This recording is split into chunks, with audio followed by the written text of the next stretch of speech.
Golf isn't a game of perfect shots, it's a game of managing your mind. Hello, my name is Sam. Welcome to Flow Golf. Today we're going to be discussing the book Master the Mental Game by Dr. Bob Rotella. I'm going to cover books and read them so you don't have to, so go ahead, hang out with me for a minute. All right, let's jump into it. So, in this book, which arguably one of my favorite golf books, Rotella shows us that our mindset can be our greatest asset or our biggest hurdle. He teaches that true mastery in golf comes from not perfect form or flawless execution, but from having mental resilience and unwavering confidence. So today, let's dive into the wisdom and uncover how to conquer the mental game so that every putt, every shot is anchored in trust and confidence. So, to start, Rotella begins by debunking one of golf's greatest myths. It's the pursuit of perfection. We've all been there, obsessing over every single little detail from the grip to the exact pace over the putt, but Rotella reminds us that perfection in golf is unattainable. Instead of seeking perfection, he encourages us to focus on consistency and commitment. Mastery isn't about flawless execution, but about delivering mental resilience and commitment. So you don't really need to hit every shot perfectly. You just need to manage your mind so that each shot and each putt reflects your mental strength. One of the biggest mental traps in golf is self-doubt. And I know we've all felt this before, but as soon as the doubt creeps in, so does hesitation, and with hesitation comes inconsistency. So Rotella reminds us that to succeed in golf, we must first learn how to silence that inner critic. And that voice in your head that's questioning if you'll miss or sink a putt, it's just a distraction, nothing more. And instead, we need to replace it with affirmations. So telling yourself, I am a great putter, believing it, even if it feels forced at first, it's confidence really isn't about being flawless. It's about choosing to believe in yourself and then committing to the process no matter what the outcome is. So this is where trust really does become crucial. Rotella emphasizes that the best golfers trust themselves. Even when the odds seem against them, he explains that trust is built through practice and self-assurance. So when you're standing over a putt or a chip shot or even a drive, your mind shouldn't be racing with questions or doubts. Trust in the work that you've put in to get to that point and trust your ability to follow through. It's really as simple as just letting go of the outcome and then committing fully to the process. So one of the most powerful concepts in the book that I took away is the idea that of staying in the present. So golf, much like life, is really about managing each moment, and it's easy to misread or have a bad shot pull you into frustration. So thinking about how it might affect your overall game can be detrimental. But Rotella teaches us that the past it's irrelevant to the present. And each shot is its own individual challenge and its own moment. So really the key is just to let go of what just happened and focus entirely on what's in front of us. By grounding ourselves in the present, we can free ourselves from any sort of weight from the past and the anxieties of the future, which is probably why I love the game of golf so much, because it's really not about your past. It's about being present and what that can lead to in the future.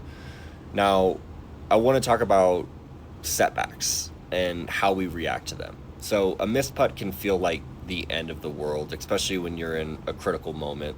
But Rotella reminds us that golf is a long game. It's 18 holes. Each shot, each putt is just one piece of the bigger picture.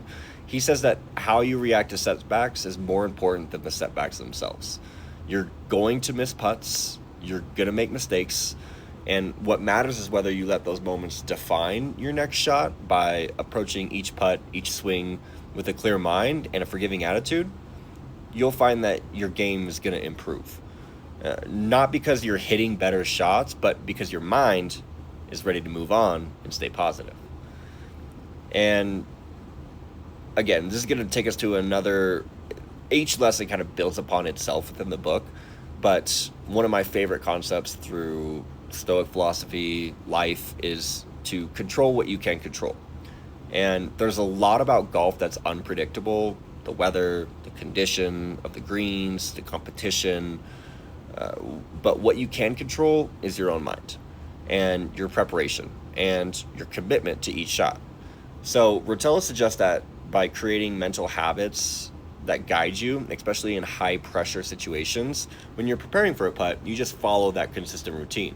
You visualize the ball rolling toward the hole, see it drop it in, and this mental discipline, when practiced, becomes second nature. So it really does help you focus on the task at hand without distraction. Again, control what we can control, which is our mind.